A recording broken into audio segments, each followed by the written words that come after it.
Most brands don't plateau because they lack quality. They plateau because the founder is still looking for permission to be premium. The effort shows in the language, in the design, in the decisions that feel reasonable but subtly apologetic. And once the market senses that apology, it never forgets.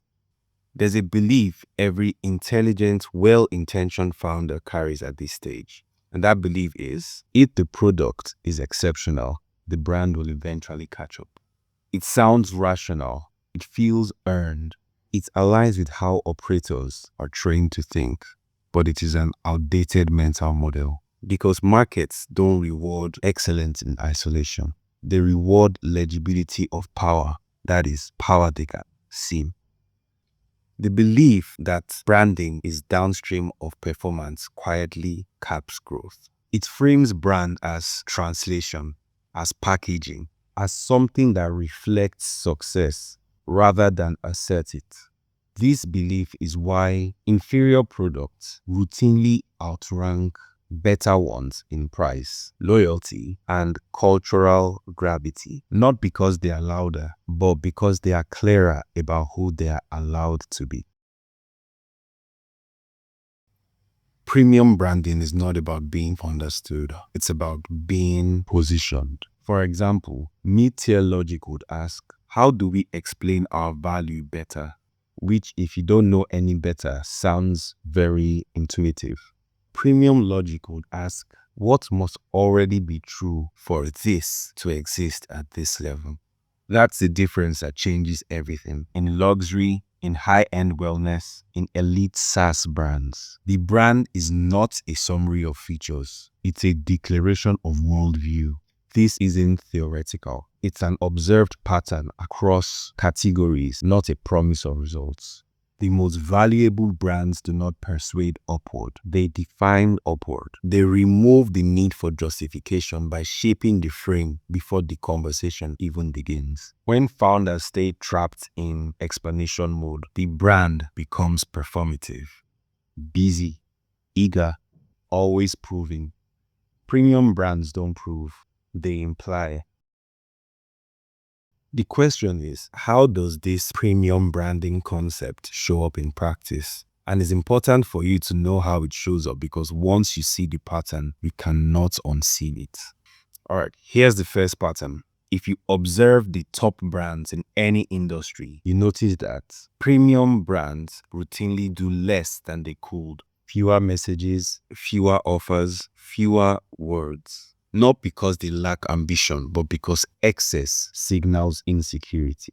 Now, the second pattern you should look out for in premium brands is premium brands use silence as signal. Elite brands leave questions unanswered on purpose. They allow space. They trust the right audience to lean in rather than be chased. This is not neglect.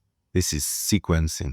Another pattern is the founder psychology leaking into the brand decisions. When a founder is still optimizing for approval, the brand over-indexes on reassurance. But when a founder internalizes authority, the brand becomes composed, decisive, unrushed. These are not tactics. They are consequences of posture, and posture is always set at the top. At a certain point, brand ceilings are no longer market-driven. They are identity-driven.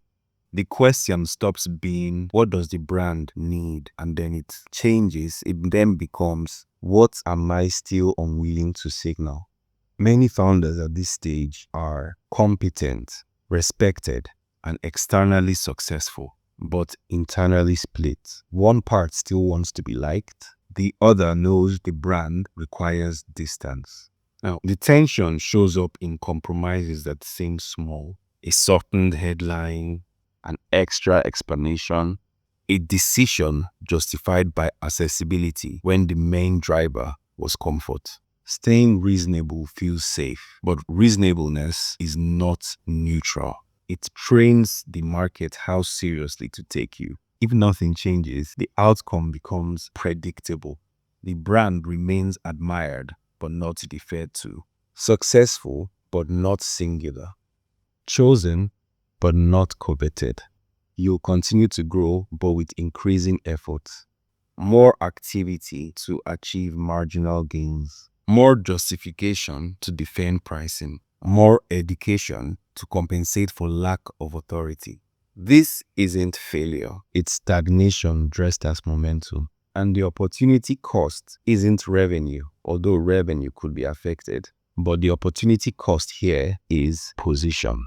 Because once a category begins to consolidate around symbols of leadership, late elevation becomes exponentially harder. Every premium brand confronts the same quiet decision, not whether it deserves to lead, but whether the leader is willing to act as if leadership is already assumed. Most never make that shift, not because they can't, but because it requires letting go of the old identity that brought them here. And that, more than strategy, is real fresh bold.